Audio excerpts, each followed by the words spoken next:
Hi, today I'm going to talk to you about probably an issue and topic that's on everybody's mind: how to deal with change in an organization. It's probably the biggest issue that comes up in the training program, and so I'd like to try to take a shot and present William Bridges' model about change and transition, kind of give you an overview and connect you to additional resources that would be available on the free resources section of my website. So in William Bridges' model, and you'll be able to see some of the actual frameworks that will be interspersed on this video, you could see he talks about and makes a big distinction between change and transition. Change is the actual event. A decision is made in an organization and the date is going to happen in September, and boom, come September, the change is made. A new program's in and old programs are out.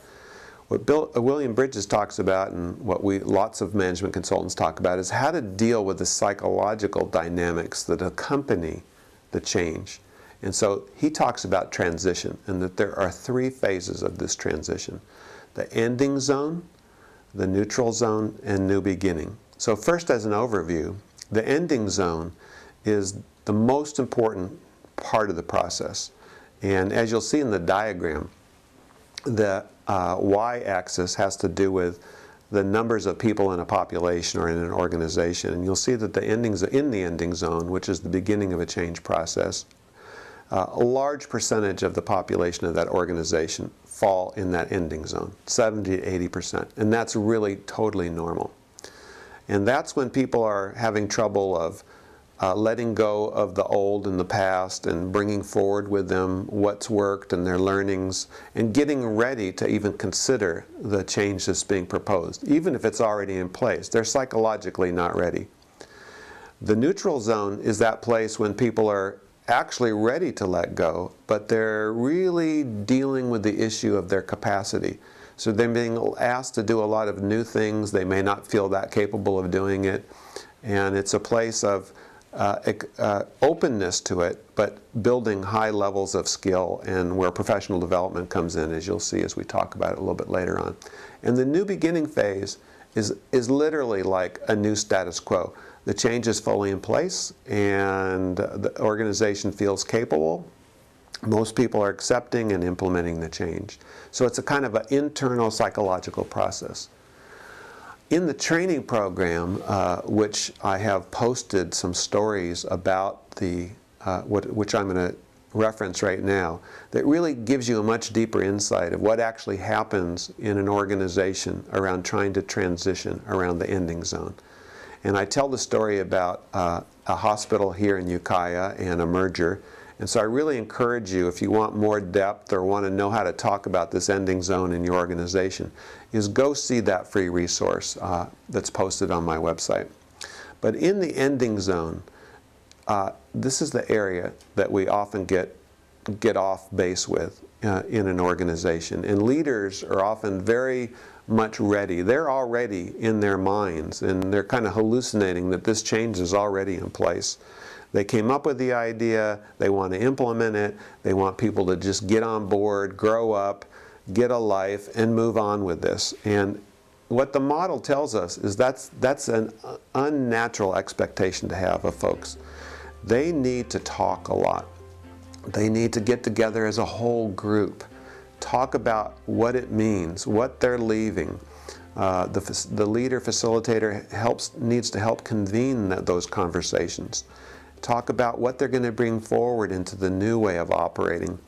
And they need to continue to do that until that number of people, and you can see it when you look at the chart, number of people really that are in that zone drops off to about 10 or 20% of the population. At that point, the leader can really work with those people, the smaller percentage, the 10 or 20, offline.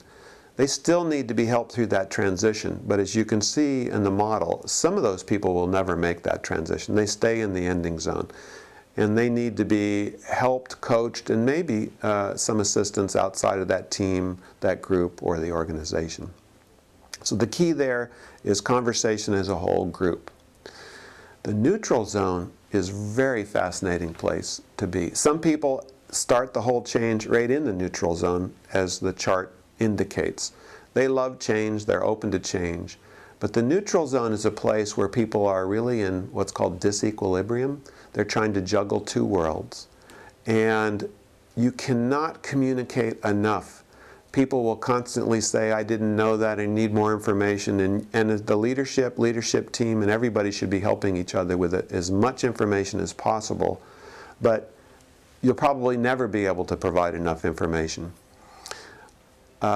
I actually like to call the neutral zone the zone of opportunity, because some organizations, such as General Electric, have actually figured out how to stay in that neutral zone, but in a very healthy way. They are an organization that loves change. They thrive on change. And so it's key, if you have a really powerful culture, a very strong below the green line culture, that you can stay in that zone, and it's a real opportunity. It's where people are most receptive to trying new things. And so if you've built a strong culture based on strong principles and values that don't change, then it's easier for a team and an organization to stay in that neutral zone and constantly work with change after change, learning after learning. That's a place you want to be. So those are the three phases, the three kind of zones of transition. And again, the key thing is how to help a team move out of the ending zone effectively. I really encourage you to watch the videos of the training program that talk about the stories about organizations that have actually tried to change and move out of the ending zone. It's really a key, and it's some stories that you may be able to share with your own teams, and I think you'll find that useful. If you want to find out more information with this, it's certainly both on the blogs and it's also written about in the books. The graphics that we've used in this video are also available in the books. So thank you for coming and visiting today. I hope you find this useful. If you have more thoughts or questions, please let me know through either Facebook or posting some questions on my website. Take good care. Bye now.